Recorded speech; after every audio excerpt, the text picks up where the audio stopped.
दोस्तों आप सबको पता ही होगा कि रॉयल मलेशियन एयरफोर्स के जो 18 लाइट कॉम्बैट एयरक्राफ्ट 2 के टेंडर था उसमें कोरियन एरोस्पेस इंडस्ट्री की तरफ से निर्माण किया हुआ FA-50 फाइटर एयरक्राफ्ट 2 ने बाजी मार लिया। हालांकि दोस्तों रिपोर्टों में ये भी बताया जा रहा है कि अब तक डील फाइनलाइज नहीं हुआ है और डील में बदलाव का भी संभावनाएं हैं। और दोस्तों इस दरमियान अब खबर आ रहा है कि भारत के तेजस एयरक्राफ्ट 2 को फिर से एक बार मलेशियन एयरफोर्स के टेंडर में एक मौका मिल सकता है और इस बार ये मौका भारत के लिए ब्रह्मोस मिसाइल ले आएगा। रिपोर्ट में बताया जा रहा है कि भारत के जो ब्रह्मोस मिसाइलों के नेक्स्ट जनरेशन वेरिएंट है इसे लेके मलेशिया इंटरेस्टेड है और साथ ही साथ दोस्तों अब मलेशिया के इस इंटरेस्ट को लेके बताया जा रहा है कि क्या ब्रह्मोस एनजी भारत के अब तक के सबसे बड़े डिफेंस डील को आकर्षित कर सकेगा और एक बार फिर से तेजस एयरक्राफ्ट 2 को मलेशिया के टेंडर में एंटर करा सकेगा। दोस्तों आज के इस वीडियो में आप लोगों को बताऊंगा कि क्या मलेशिया FA-50 फाइटर एयरक्राफ्ट 2 को त्यागते हुए भारत के तेजस एयरक्राफ्ट और एयरक्राफ्ट के साथ सुपर वेपन के रूप में ब्रह्मोस एनजी को हासिल करने की तरफ आगे बढ़ सकता है। तो डिटेल में जानने के लिए वीडियो के आखिर तक बने रहिए और चैनल को सब्सक्राइब और वीडियो को लाइक जरूर कीजिए।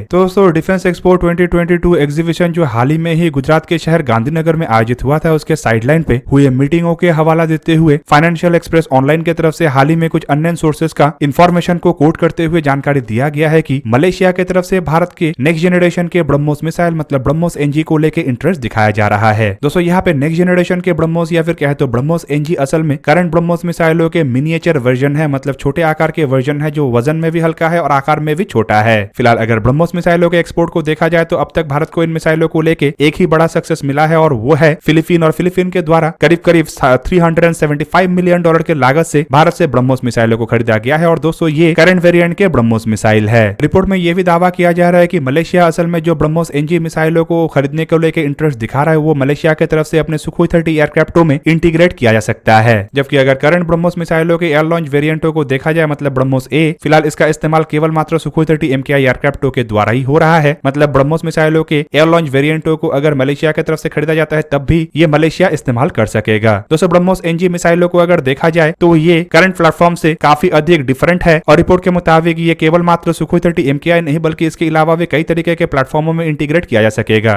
ब्रह्मोस ए मिसाइलों के मुकाबले में ब्रह्मोस एनजी करीबन 50% हल्का और 3 मीटर छोटा होगा। हालांकि इसका रफ्तार मार्क 3.5 और रेंज करीबन 290 किलोमीटर तक होगा। दोस्तों हल्के वजन के होने के कारण ये जो ब्रह्मोस एनजी मिसाइल है ये कई तरीके के प्लेटफॉर्मों में लगाया जा सकेगा, चाहे वो कन्वेंशनल सबमरीन हो या फिर ट्रेडिशनल फाइटर एयरक्राफ्ट। मतलब अगर रॉयल मलेशियन एयरफोर्स की तरफ से या कहते हैं मलेशिया के द्वारा ब्रह्मोस एनजी को खरीदा जाता है तो ये मलेशिया के अन्य एयरक्राफ्टों में भी लगाया जा सकेगा और मलेशिया अपने सबमरीनों में भी इसे इंटीग्रेट कर सकेगा। दोस्तों डिफेंस एक्सपो के दरमियान ब्रह्मोस एनजी को लेकर ब्रह्मोस एरोस्पेस के CEO अतुल राणा की तरफ से ये भी जानकारी दिया गया है कि इन मिसाइलों के जो टेस्ट है ये साल 2024 में शुरू किया जा सकता है, जबकि साल 2025 से मिसाइलों के प्रोडक्शन का काम शुरू किया जा सकता है। वहीं पे दोस्तों आपके जानकारी के लिए यही बता दूं कि अतुल राणा की तरफ से ये भी जानकारी दिया गया है कि कुछ देशों की तरफ से ब्रह्मोस मिसाइलों को लेकर इंटरेस्ट दिखाया जा रहा है और ब्रह्मोस एरोस्पेस फिलहाल इंडोनेशिया, मलेशिया और वियतनाम जैसे देशों के साथ ब्रह्मोस मिसाइलों के एक्सपोर्ट को लेकर चर्चा कर रहा है। हालांकि इसके अलावा उनके द्वारा ये भी कहा गया कि ये जो मिसाइल है ये भारत के डिफेंस एक्सपोर्ट को और मजबूत कर सकेगा और एक्सपेक्ट किया जा रहा है कि साल 2025 तक ब्रह्मोस मिसाइलों को लेकर कम से कम $5 बिलियन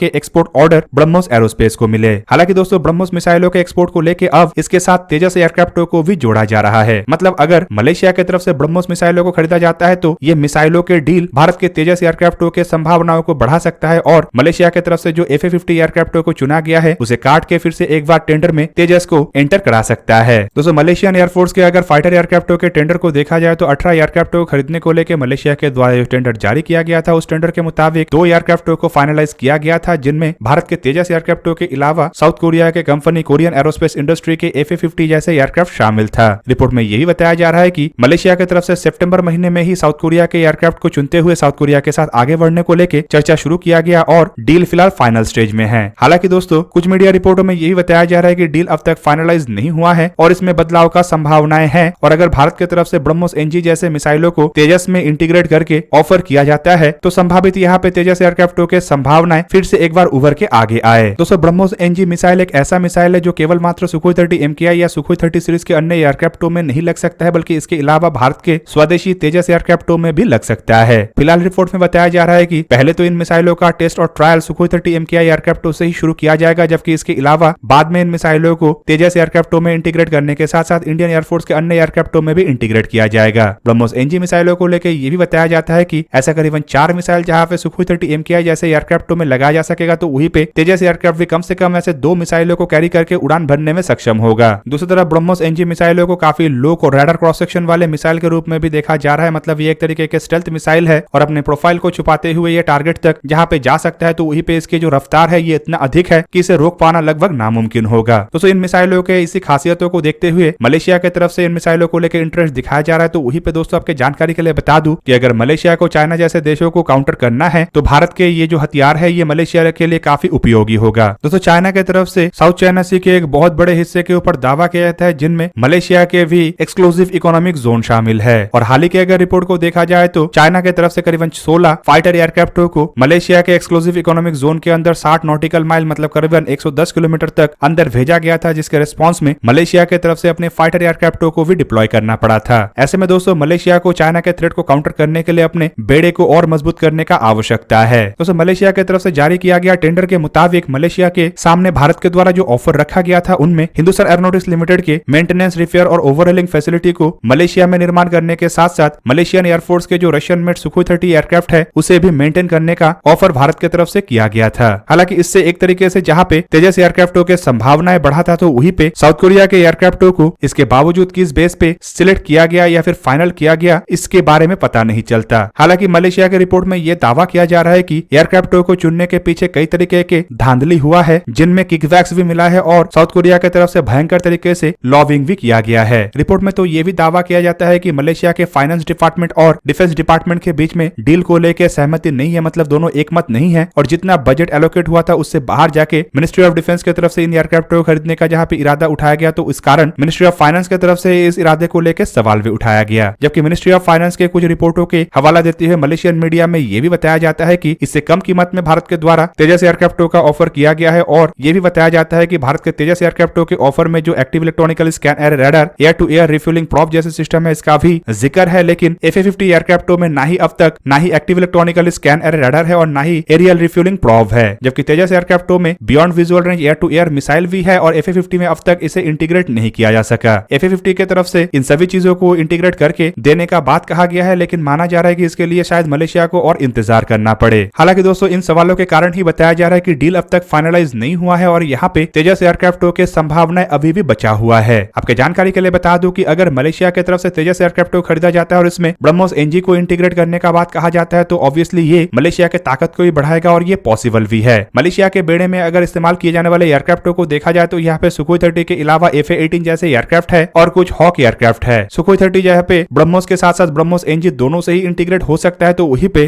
FA-18 सुपर हॉर्नेट के लिए ब्रह्मोस एनजी इंटीग्रेशन पॉसिबल नहीं है, क्योंकि अमेरिका ना इसे लेकर अनुमति देगा और ना ही भारत और रशिया के ज्वाइंट वेंचर के कारण भारत इस तरीके के हथियारों को अमेरिका के किसी प्लेटफॉर्म में इंटीग्रेट करेगा। BAE हॉक एयरक्राफ्टों के लिए ब्रह्मोस मिसाइलों को कैरी करना शायद इतना आसान ना हो, जबकि हॉक एयरक्राफ्टों को तो मलेशिया की तरफ से रिटायर किया जाएगा। ऐसे में इनमें नए कैपेबिलिटी को जोड़ने का संभावनाएं कम है। मतलब दोस्तों अगर सुखोई 30 MKI एयरक्राफ्टों के अलावा मलेशिया अपने बेड़े में ब्रह्मोस से लैस एयरक्राफ्ट चाहता है, तो यहाँ पे ऑप्शन केवल मात्र तेजस एयरक्राफ्ट ही है, क्योंकि इन एयरक्राफ्टों को टेंडर के तहत ऑफर भी किया गया है और मलेशिया के सामने इन एयरक्राफ्टों को खरीदने का एक ऑप्शन भी है। जबकि किसी अन्य एयरक्राफ्टों को मलेशिया अगर हासिल करता है तो मेरा मानना नहीं है कि उन एयरक्राफ्टों में भारत की तरफ से ऐसे मिसाइलों को इंटीग्रेट करने का कोई ऑफर रखा जाएगा। जबकि FA-50 एयरक्राफ्टों के लिए शायद इस तरीके के मिसाइलों को कैरी करने का उतना संभावनाएं नहीं हो, जबकि FA-50 एयरक्राफ्टों को डेवलप करने के लिए साउथ कोरियन एरोस्पेस इंडस्ट्री की तरफ से लॉकहीड मार्टिन के साथ मिलकर काम किया गया है। तो ऐसे में इन एयरक्राफ्टों में ब्रह्मोस मिसाइल को इंटीग्रेट करना शायद पॉसिबल भी ना हो। कुल मिलाकर दोस्तों ब्रह्मोस मिसाइलों को अगर मलेशिया अपने एयरक्राफ्टों के बेड़े में शामिल करना चाहता है और वो भी नए एयरक्राफ्टों के साथ, तो यहाँ पे मलेशिया के सामने तेजस ही एकमात्र ऑप्शन है और जिस वजह से माना जा रहा है कि ब्रह्मोस मिसाइल भारत के लिए एक बहुत बड़े या फिर कहे तो मेगा डील को लेके आ सकता है, जिनमें मिसाइलों के साथ एयरक्राफ्टों के भी एक्सपोर्ट का संभावनाएं हैं। तो दोस्तों ये था आज का वीडियो। अगर आपको वीडियो अच्छा लगा तो लाइक कीजिए और मेरे चैनल को सब्सक्राइब कीजिए और साथ में बना हुआ बेल आइकन को भी प्रेस कर दीजिए ताकि आप मेरा वीडियो देख पाए सबसे पहले।